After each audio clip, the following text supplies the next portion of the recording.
So hello everyone and welcome to this webinar, this workshop about why engagement is stuck and also how to fix it from the inside out. Because there's a huge amount of data now showing that we've been doing the engagement, and engagement has been a topic of conversation for about 20, 25 years. But there's some interesting statistics about it, and we're going to talk about those as we go through today. But I'd like to start off by just saying this is being recorded. If you don't like being on the recording, just be mindful of sharing confidential stuff yourselves, and because it is going to be published more widely. But also, if you need, we prefer you to have your camera on. The people won't be able to see you because they're only seeing the screen. They're not seeing the people, the individual thumbnails of people. So what we'd like to do is we'd like to start off by just asking you some questions, because we're going to be talking about engagement, and engagement has been a thing for a long time. So could we just have the first poll, please, Max, just to get started with where you're at with regards to engagement. So we got two questions. One of them is, do you use engagement surveys? Either not at all, occasionally, or regularly. And then if you do engagement surveys, how engaged are your people at the moment?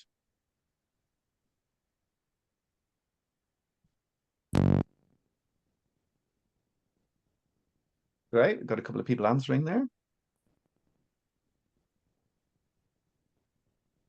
Very good. Okay. Thanks for being honest about some people saying that their people are only or less than 25% engaged. A couple of people are saying that. Very good.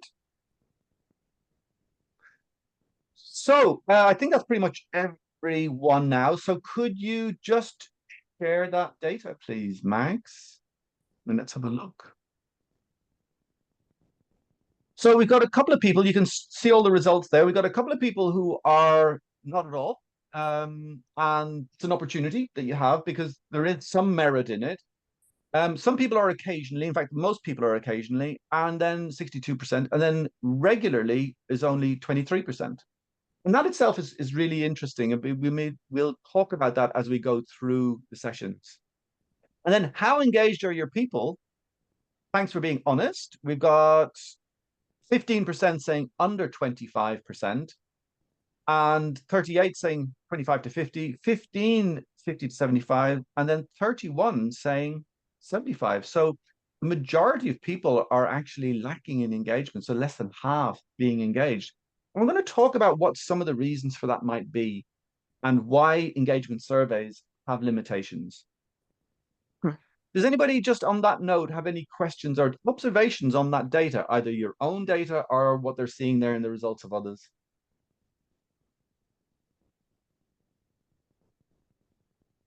Any comments? No? Okay.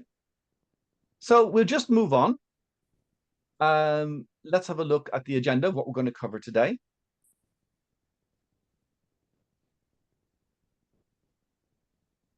So we're going to look at some of the facts and figures. Gallup are the major collectors of data, and they have been for over 30 years now. So they got massive amounts of data on engagement, and we'll be looking at some of the more recent results from them on a global level, but also in the UK. And then understanding motivation and engagement, because it's always interesting to look at what's the difference between motivation and engagement and what actually generates these things. And we're also going to look at measuring engagement, and we've got some innovative ways to do that we want to share with you today. And finally, practical tips that you can use right away, because we always want these workshops to be very practical and give you something that you can utilize.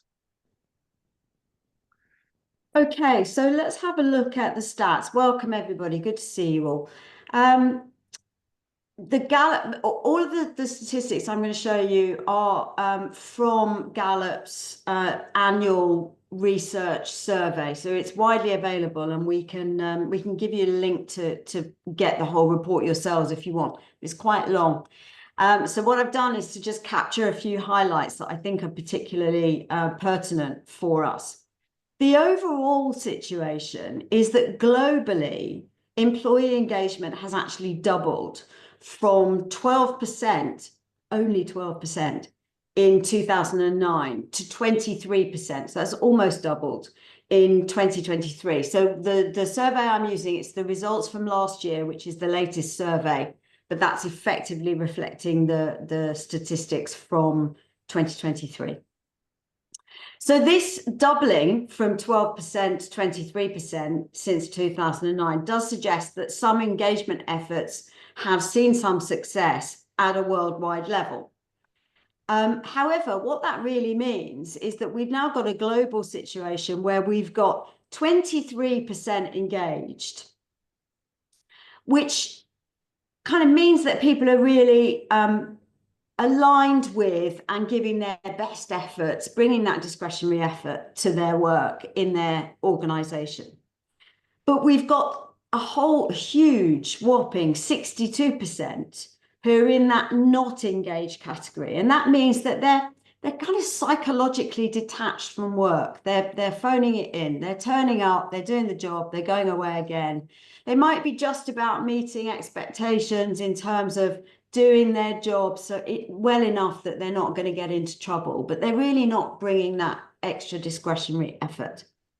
And then we've got 15% in this actively disengaged category, which indicates that these people are really unhappy and they may well be spreading negativity, which is feeding into this not engaged category. So this is really not a very positive picture globally. And then we can break that down and we can have a look at Europe and how that compares. And in Europe, we see, by comparison with this 23% engaged globally, we're down at 13%, with a whopping 71% not engaged and 16% disengaged.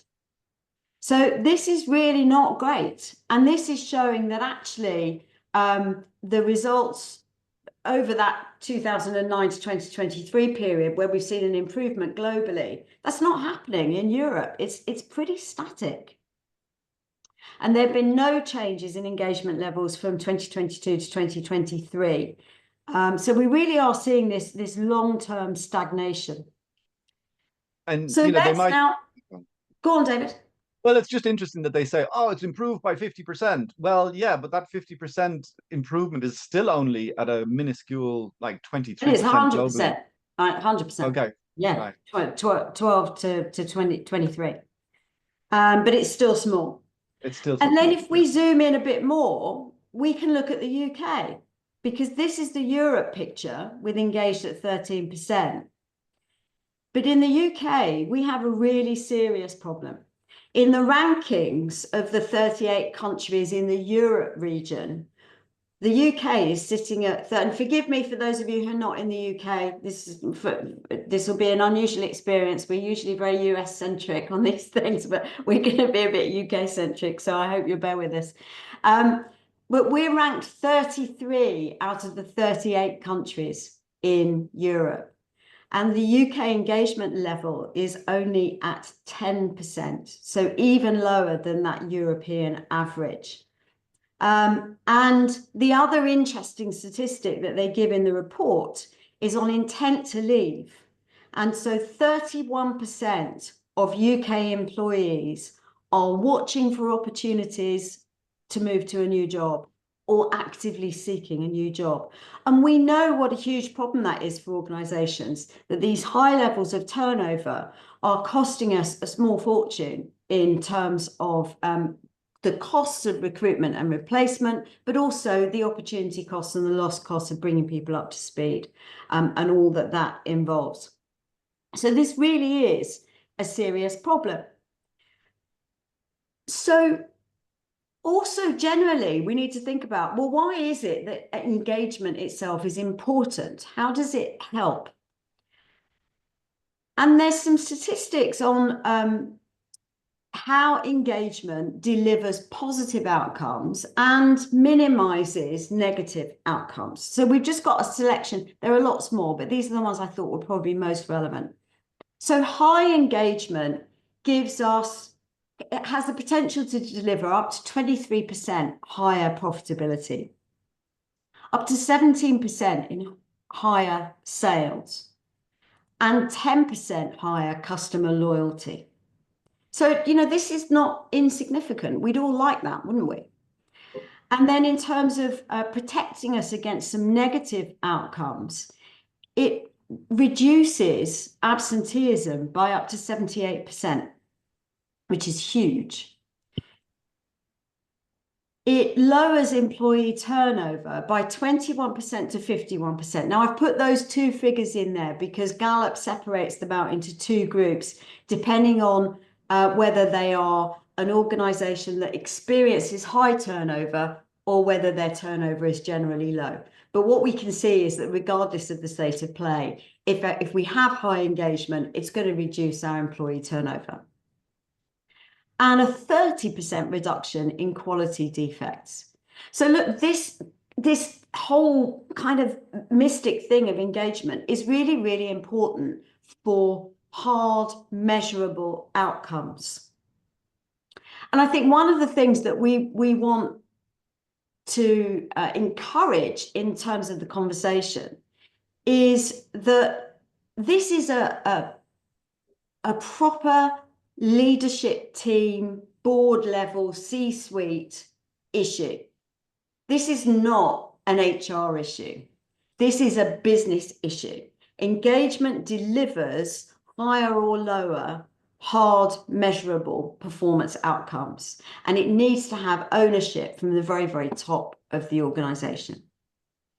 So look, if the benefits of high engagement are so clear, why haven't we been able to make the improvements that perhaps others around the world have been able to make? And even there, globally, we're still only at 23% engagement. So why isn't it higher? And there are lots of reasons. And I think there's a chap called Dan Cable from the London Business School, who I think puts a really interesting spin or interpretation on the situation that we have in the UK. And he basically sets out an argument that says, the UK was at the heart of the Industrial Revolution in the early 1800s, right? And the way that we approach managing and leading people and organizations is still very much rooted in some of those very early practices. I think there was another big wave in the sort of 50s and 60s looking at how to improve efficiencies and really get people working effectively and efficiently. It was like looking at the organization as a machine, if you like. And as a consequence, we've got management practices that are very firmly rooted in this idea of having bureaucracy and rules and systems and procedures.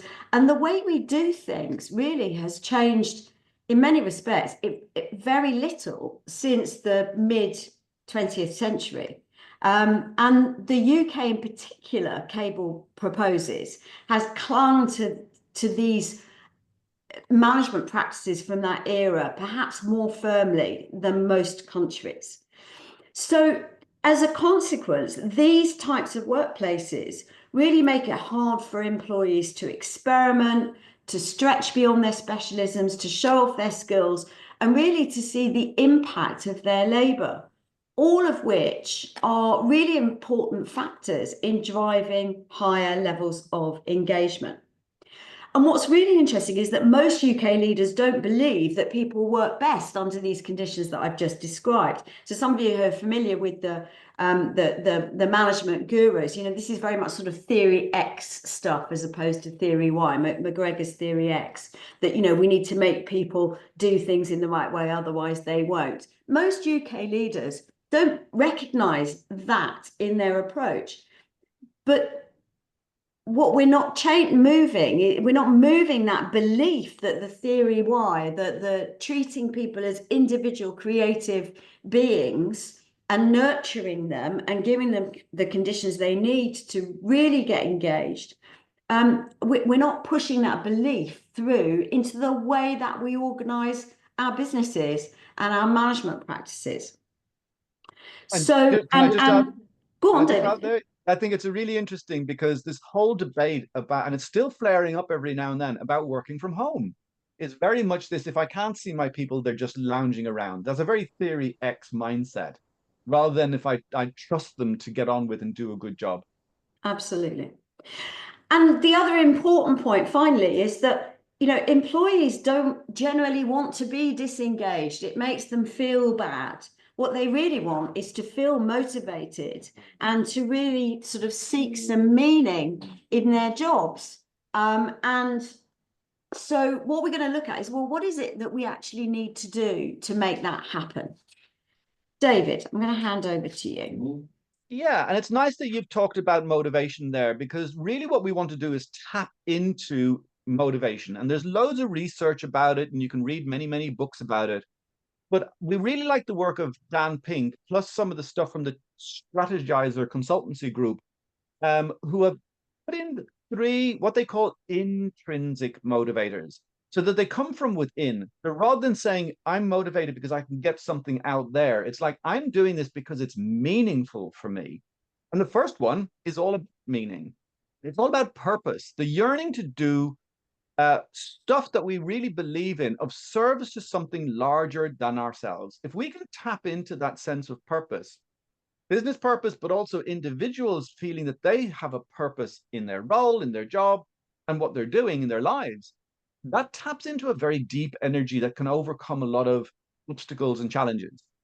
And the next one is autonomy. And that's becoming more and more, the neuroscience about this now is becoming more and more clear that lack of autonomy is a huge stressor for people. The desire to direct our own lives, to have a sense of choice, a sense of agency in what we're doing. And if that gets curtailed in any way, it really freaks us out, as everybody who remembers the pandemic knows, because we were being told what to do, and everybody got extremely stressed about it. And the next one is mastery. And I really love this, because if you don't give people something to do that they can improve, a skill, doing something that matters to them, if you don't give them something that they can improve at work, they'll go off and do that outside of work. They'll be very good at whatever, I don't know, pinball or games that they just play, or doing their hobbies. They'll master those things rather than mastering something at work, because humans have an inbuilt desire, a passion for improving at something. It just gives us a sense of fulfillment. So we want to tap into that and make sure that people are doing it in the workplace as well as at home. And then finally, what the strategizer people have added is relatedness, which again, the neuroscientists are showing is one of the most profound bits of human interaction. We're a social creature. They even now say that the brain is a social organ, because we have a deep urge to be recognized and connected to others. So if we look at these things, we can really begin to see what is it that an individual needs and what is it that a business needs to do with individuals, tap into these areas. Because if we look at the next slide, if we look at the brain, there's three bits of the brain that are really worth noting. And without getting into too much detail or technical detail, we've got at the very front of our brain, we've got the prefrontal cortex. And just look at what that does. That tiny bit of your brain, it's only 2%, 2 to 4% of your brain, but yet it uses up 20% of your brain's energy, is understanding, memorizing, recalling, decision making, and inhibiting unwanted behaviors or unwanted impulses. And if you imagine when we're engaged and we can utilize all of that stuff, that's going to really improve all the things that Ali mentioned around productivity, around customer loyalty, around improved sales, and reducing the things that we don't want around absenteeism, turnover, and quality defects. So we really need to have access to our prefrontal cortex if we're going to do a good job. And there's two things that will interfere with that. One of them will enhance and the other will actually damage it. So the next area of the brain is actually called the reward system, the dopamine reward system. It's a complex cluster of different types of neurons in the brain. And the key thing that they do is they produce a chemical called dopamine, which is all about energizing and making us curious because we anticipate a reward. And that's what engagement and motivation are really all about. What's the reward I'm going to get so that I put my energy into it? I wake up excited in the morning because I want to do stuff. It's going to make a difference, help me fulfill my purpose, and help me become more skilled at work. And then the final one that now the research is showing, this can seriously interfere with our well-being, our engagement, and our motivation. And it's the amygdala, which is actually all the memories of all the threats that we've ever had in our lives. And it activates adrenaline, which can give you a burst of energy if you need it, just because you want to get through something and say have a little bit of a tight deadline. You go, yeah, great, got some adrenaline to get me through that. But if it's persistent and consistent, we get chronic adrenaline overload, and that gets us then into the fight or flight, where we go to go, no, this is all terrible, I want to get away from here, or get increasingly angry and tip over into fight or flight very, very easily. So we need to manage this, because everyone is getting so stressed these days, and a lot of people are burning out and dropping in their engagement levels because of too much stress, too much threat in the workplace, especially in America at the moment. So the next slide is, we need to be aware that threat, that whole activation of the amygdala, is 5 times greater than any sense of reward. So we're very hypersensitive to it. And it's just the way our brains have been designed, because we've got the genes of our parents and grandparents and all the way back through our ancestry. And they're the ones who survived all the upsets in the world because they were alert to what might go wrong. So we've got a natural brain that is always looking and scanning for something that might go wrong. And we can often imagine it when it's not there, because we're just so hyper alert to it. And if we're in a state of ongoing stress, we become even more sensitive. And therefore, the tiniest thing will spring us off. We'll get pessimistic, narrow minded, and make accidental connections in our brains and relate something that's unrelated to work. We'll make it, oh, they're just trying to pick on me, or they're ganging up on me, and telling ourselves negative stories. So we really need to emphasize the good and emphasize the rewards. And we're going to talk a little bit about how to do that. Because the SCARF model is a nice way of reminding yourself. Some of you who've been on this before, on our workshops before, you know we talk about this quite a lot. The SCARF model is a nice way of thinking about 5 things that can really create a threat response, but they can also create a nice reward response. So if we just go through them very quickly, and if you want more detailed on this, we'll talk to you about it later, is status. When people have a sense of status, they'll really feel, I'm making a contribution, I'm recognized, I mean something to this team, this organization.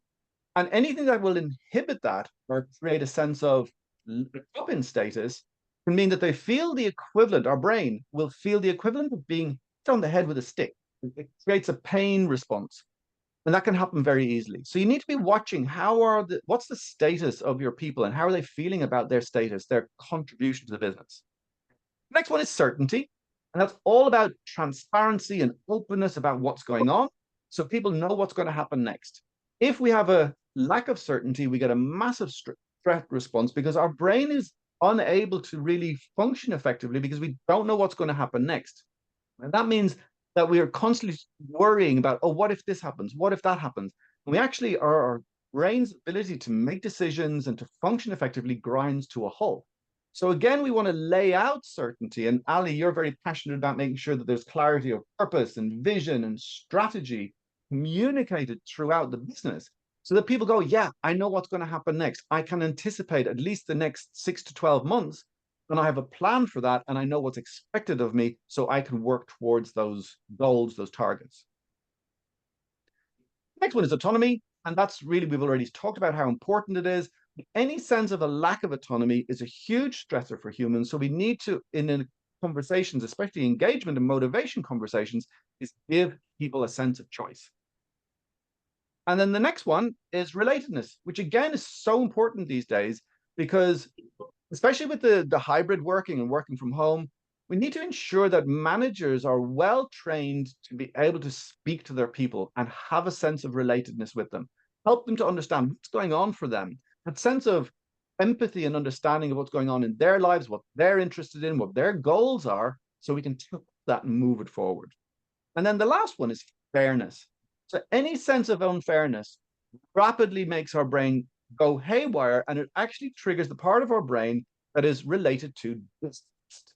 So if I put some disgusting food in front of you, you'll go, ugh, that's disgusting, and maybe make you feel a bit queasy. We actually have the same part of the brain is triggered when we sense unfairness.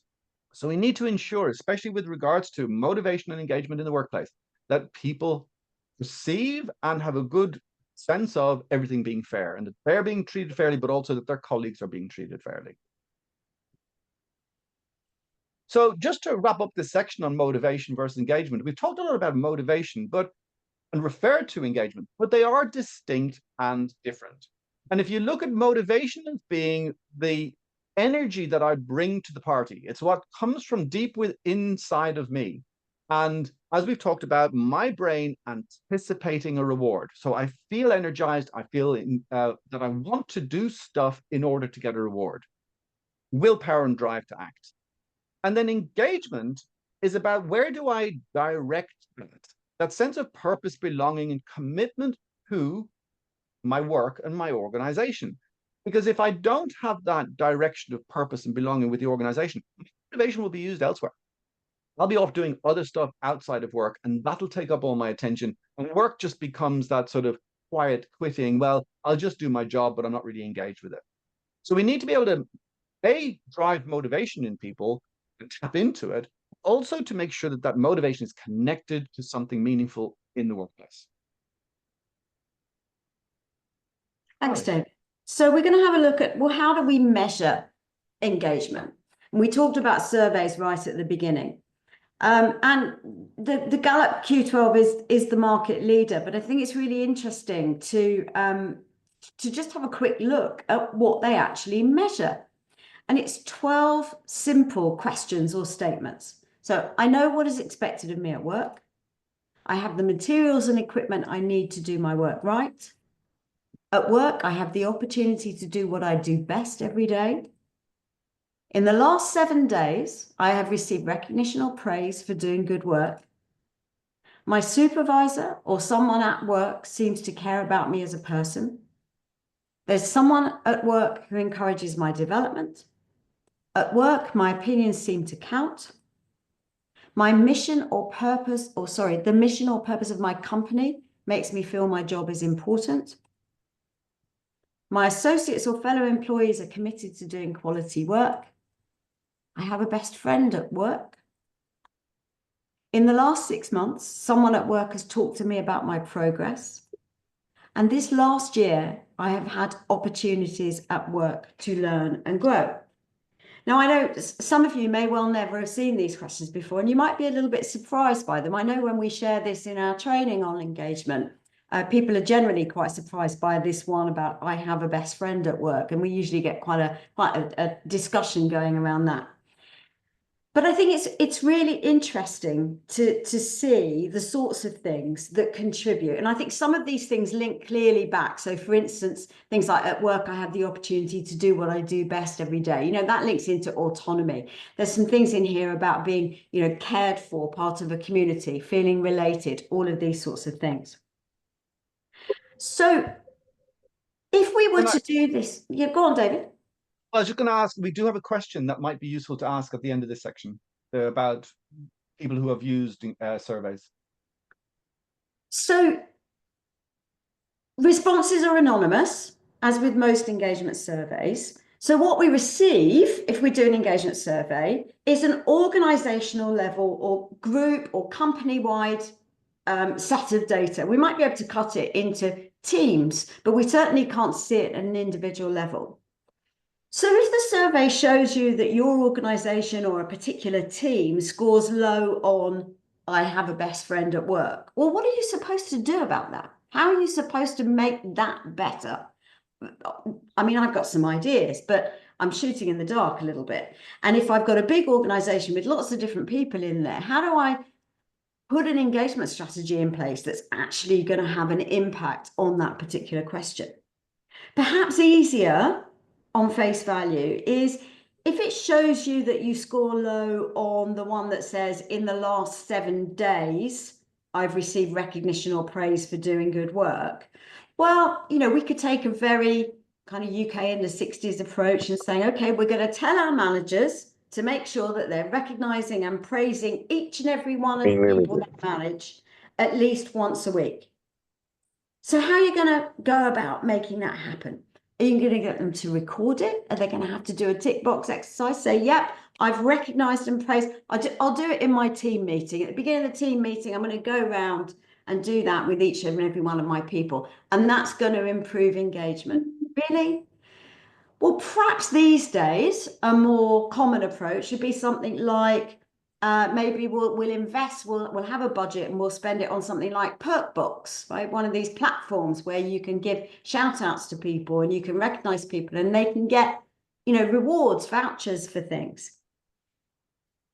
The question, and that will work for some people some of the time. But my question is a blanket approach like that really going to make a difference to each and every one of the people in your organization? The trouble is, we're all different. Everyone is different. Some people will be delighted to have their work recognized on a platform like Perkbox. So for them, it will make a difference. Other people positively loathe that sort of public attention. But how do you know what your people really want at an individual level? So before we move on, Max, let's just take stock of what we do by way of trying to improve engagement and see what that achieves. So Max has popped in the chat a couple of questions. She looks a bit like David when she's posted it. She doesn't look like that in practice. So what actions have you taken to improve engagement? And what impact have these had on your engagement scores?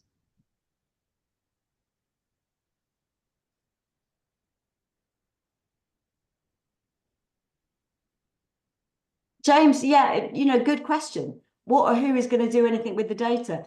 And often these engagement surveys take so long for us to get the data back. And then we've got perhaps a committee that's looking at, well, what are we going to do about this? And then it takes us another 3 months or another 6 months to actually make any changes. We find these annual engagement surveys really tend to achieve very little, but it'd be interesting to see if anyone's got anything that they can say that they do and maybe that's make a difference. But I'm not seeing anything going in the chat. So I'm going to move on. If anything comes to you, please drop it in and we'll keep an eye on the chat and see what comes up. So basically, our position at T4P is that engagement surveys tell us something. They give us some data. They're certainly not the complete picture, and they're very limiting in terms of giving us something useful that we can use to make a difference, to actually improve engagement. And we prefer an approach based on the work by Dr. Dan Harrison, who sets out 8 categories of different engagement expectations each individual has. And each one of these is going to be of more or less importance to the particular individual involved. So development needs, remuneration, authority, this idea of autonomy, social relatedness, appreciation and recognition, communication, being kept in the picture and how we're communicated with, personal support for when I've got problems outside, treating me as a human being that has human needs outside of work as well as inside of work. And that leads us into the work-life balance. So things like flexible work, sort of thing. And this model at this level, I think, creates a really useful structure, even if we do nothing else, to talk to people about these 8 headings and to find out what's important to them. But as you know from the registration message that you got, we gave you all the opportunity to complete the Harrison Assessment Questionnaire, which gives us some more detailed, precise data about your individual expectations in each of these headings. And what I want to show you is an extract from a report that shows you how we can use this and what it gives us and how powerful it can be. So here is an extract, it's just the summary page from the Engagement and Employment Expectations Report, EEE report, which, in this example, we've got a very happy bunny. We've got a person here who's got 100% fulfillment. That means all of the things that are particularly important to this person are being fulfilled currently in their role, which is great. So their engagement is really high. So what is this showing us? We start, and the way we read this is we start by saying, let's have a look at James, I see that. I will make sure that you get it. I think maybe my emails are perhaps being filtered out somehow, but I'll make sure that you get it after the call. The individual expectations are the dark blue bars. So what we do is we look at, well, where are the highest scores on a scale that goes up to a maximum of 10? And the highest one here for this person is a 10 on wants to be informed. And the good news is that they're getting the information that they need. Their next score is a 9.9 on wants capable leader. And again, it's good to see that their leader is giving them what they need to feel that they are capable and they're being properly supported. Then it goes down to a 9.4 on wants high pay, again, 100% fulfillment, 9.1 on wants recognition, and so on. So we're seeing for this person what's really important, what's not so important. So for them, work-life balance, social opportunities, these sorts of things, they're not too bothered about. So if we put in place lots of social things and give them lots of flexible work time and lots of work-life balance, well, they'll be grateful, but it's probably not going to make a difference to their engagement because they're not the most important things to them. The light blue bars then are the supporting behaviors. So for instance, if we've got a high score for wants autonomy here, well, we would also like to see that that person has a high score, a strong tendency to take initiative. Because if we're going to give them autonomy, we need to make sure that they're actually going to pick up the ball and run with it. Okay, so the light blue bars help us to see where perhaps the person's habitual behaviors, tendencies, and preferences may be getting in the way of them getting what they really need in order to feel really engaged. And then for the high expectations only, so the dark blue bars where we've got high scores, these are the ones where the questionnaire will then say, well, about these ones, tell us how fulfilled you are. And that's where these percentages come in. So it's not against every dark blue bar, it's only against the most important ones. David, why don't I hand you over to talk about our next person? Well, we can see. So these are genuine things that we have seen, but obviously they're anonymized. It's quite rare to get only 5% fulfilled because most people who get that unfulfilled will leave their job. The person was still in their job. And we can see it's a very different picture. And again, the most important traits are the ones that we need to be looking at where they feel they're being underpaid. If we look there at the remuneration expectations, we can see once high pay, 9.9, only 30% fulfilled. Once quick pay increases, they want a bonus structure, or they want something where they get paid for what they're doing, is only 30% fulfilled. But now let's have a look at what Ali was saying about their personal wants and preferences, their expectations of what they can do themselves. Their self-motivation score is only 4.2. So maybe we need to have a conversation, or their line manager needs to have a conversation with them to say, what's missing with that? What else can they do, boost their motivation in order to be able to achieve that higher salary?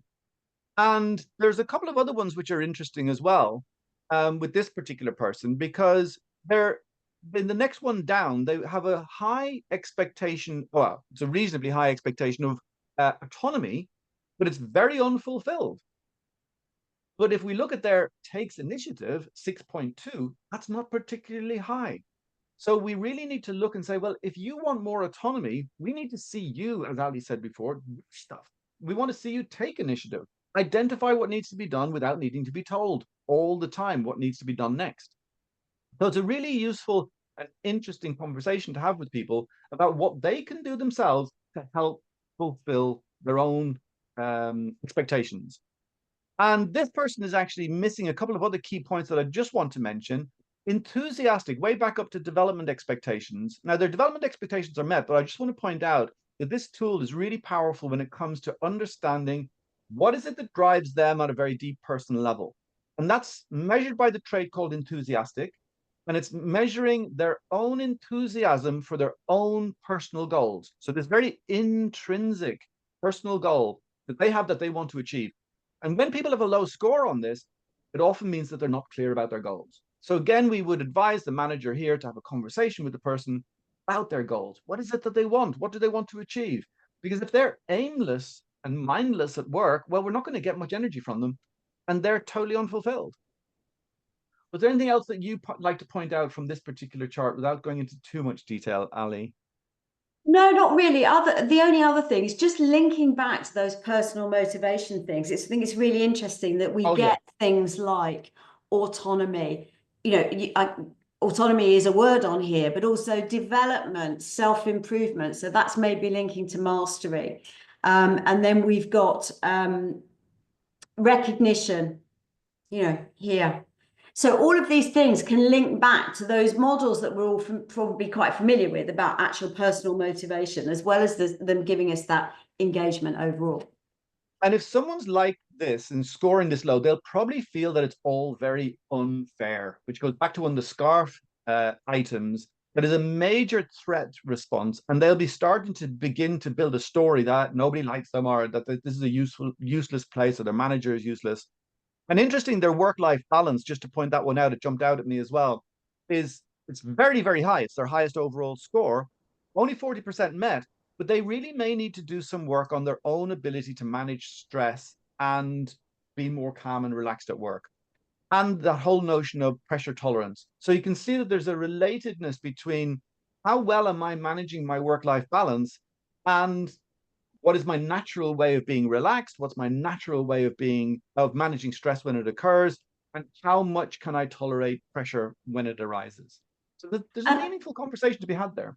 and of course, this is going to be one of those, whatever it was, 31% of the people who are actively looking for a job, right? Yeah. This kind of goes without saying if your fulfillment is this low. So this is our individual level. David, talk to us a little bit about how we then bring that up to an organizational level. Right. So we find that this kind of data is far more meaningful when it comes to the broader picture of the sort of engagement survey level data. This is it's not data that we're allowed to share.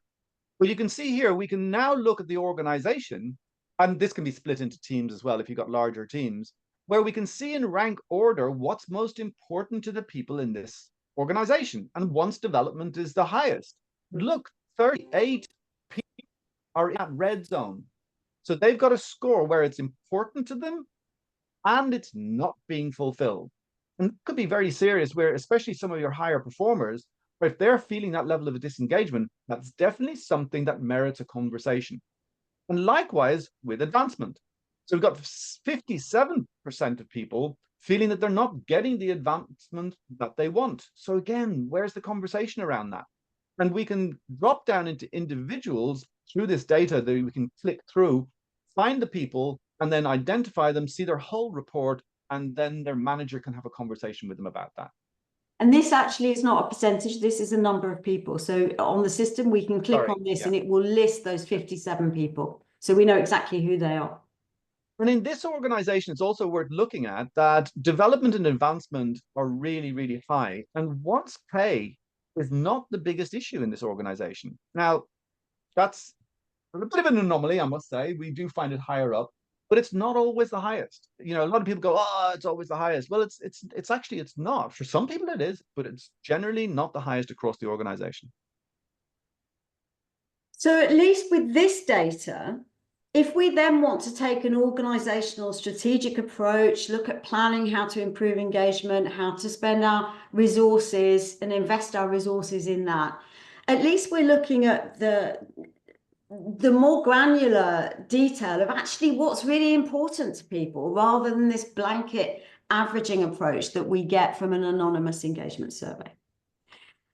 So that's given you an insight. Now, I know the last three slides have been focused on the Harrison assessment data, but remember, ultimately, this is just about finding out what an individual person wants.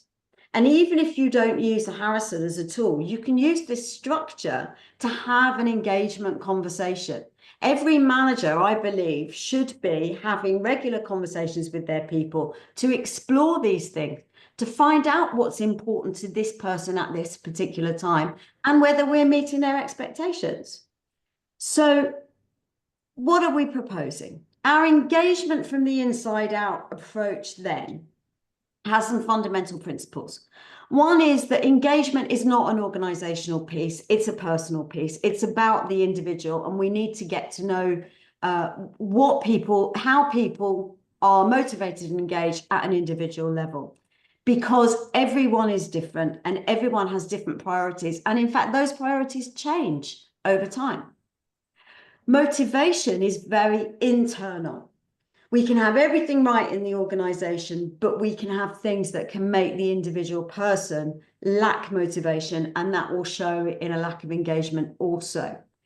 External then is our engagement. And engagement is about, if we've created the conditions that enable someone to feel motivated and inspired and bringing their enthusiasm, then we can harness that enthusiasm, we can align it with the needs of the organization, and then we get high engagement.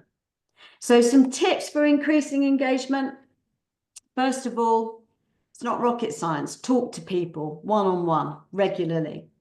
Identify their expectations. Use the Harrison 8 categories if that's helpful. Measure their fulfillment, aka ask them how well those expectations are being met. And if there's anything that is causing them to be demotivated, do what you can to remove those demotivating factors. Then we can focus on creating alignment. Once we've got someone who's happy, who's motivated, who wants to contribute, then it's all about the strategic narrative. What are we trying to achieve as an organization? How are you playing such a valuable part in that? How can you giving your best to the organization also help you to achieve your aspirations, your goals? That's when we get the discretionary effort and the high levels of engagement. And then keep that conversation going on a regular basis. Keep talking. So it's not rocket science, but it's surprising how little we see of this in a real organization that we talk to. Every organization we go to, this feels like this is something new, which is a shame. David, Can I just add before we just go back to the back slide? I think that it's really important to recognize how this is a two-way conversation between the manager and their people. So we really emphasize that this isn't just the manager doing something to get their people to be more engaged. It's having a conversation that's a two-way conversation. If you have the Harrison data, you can say, right, what is your level of motivation? What is your level of wanting to take initiative? And have a meaningful discussion about that, because it's often that the individual can do something to improve their own fulfillment. It's not just on the manager. Now, if they're doing all the light blue traits and doing all the things that they need to do from their side, yes, then it is up to the organization and the manager to help them. But what we find is that there's often a conversation to be had where the person will go, oh, I need to do more here in order to be able to get my own fulfillment up. And that also takes a lot of pressure off the managers.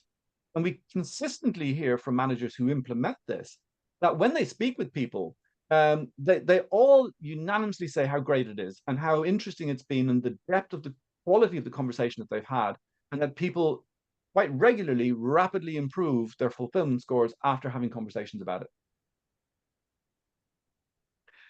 So we love the clarity matrix approach. If you can see there that it's full of paradoxes, and we found that there are two core paradoxes that we like to discuss with our clients and with people who we know who want to improve business performance. And it's about understanding the needs of the business, which you can see down at the bottom, and the needs of the people. If the business doesn't have what it needs, it's not going to function, and then nobody has a job. But if the people don't have what they need, then they're not going to do what is required to make the business successful.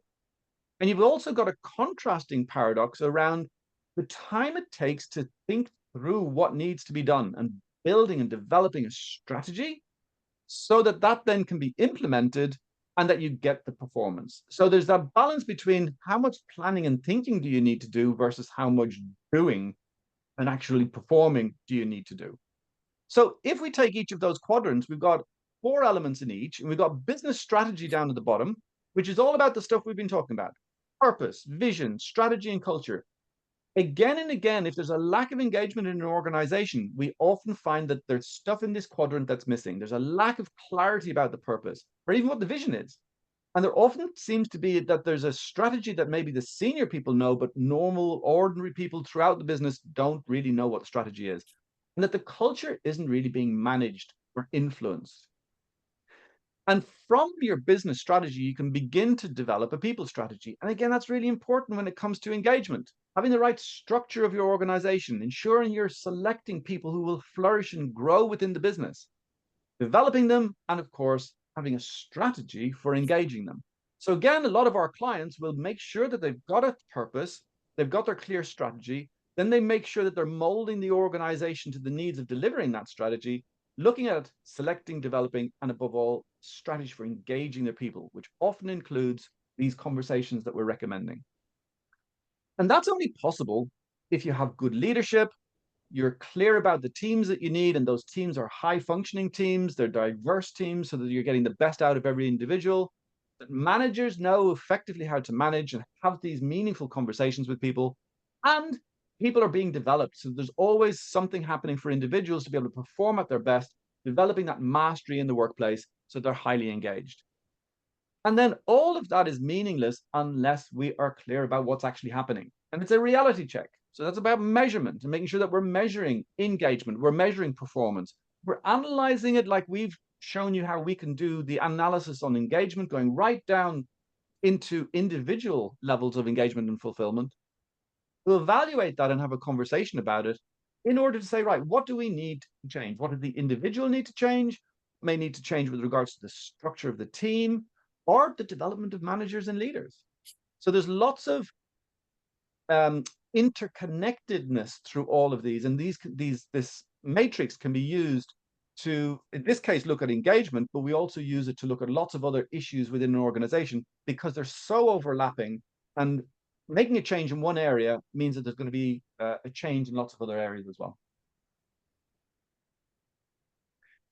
So that brings us pretty much to the end of the workshop. And the next steps, what we'd like you to do is offer you the opportunity to discover your clarity score. It takes only 3 minutes and you get instant feedback. So it's really quick way to be able to go, okay, where am I at with regards to these 4 quadrants and each of the 16 elements? And we'll give you some feedback right away. And also very happy to have a conversation with you about that and to see we've got loads of resources and free guides on our website. And you can book a free consultation with us to be able to look at, say, what are the resources we have? We're very happy to share those, see what your needs are, and point you in the direction of where you can make a significant change internally. And then if you need our help, we're very happy to talk to you about that as well. And Max has put the links to those in the chat. So you can see there right away, the chat is there. Yeah, you can see the links right away. And come to the next workshop. So we've already got the date. It's the 27th of March. Put it in the diary. And we'll be discussing another element of the clarity matrix and leadership and how to improve your ability to be able to get the best out of your people. And yeah, to really make sure that your people are firing on all 4 cylinders and fully engaged. Thank you. So I'm going to take the slides down, and David, perhaps you'd like to stop the recording now. Okay. I'm happy to have a chat. Any Okay, I'm going to stop the recording now. questions or observations, anyone?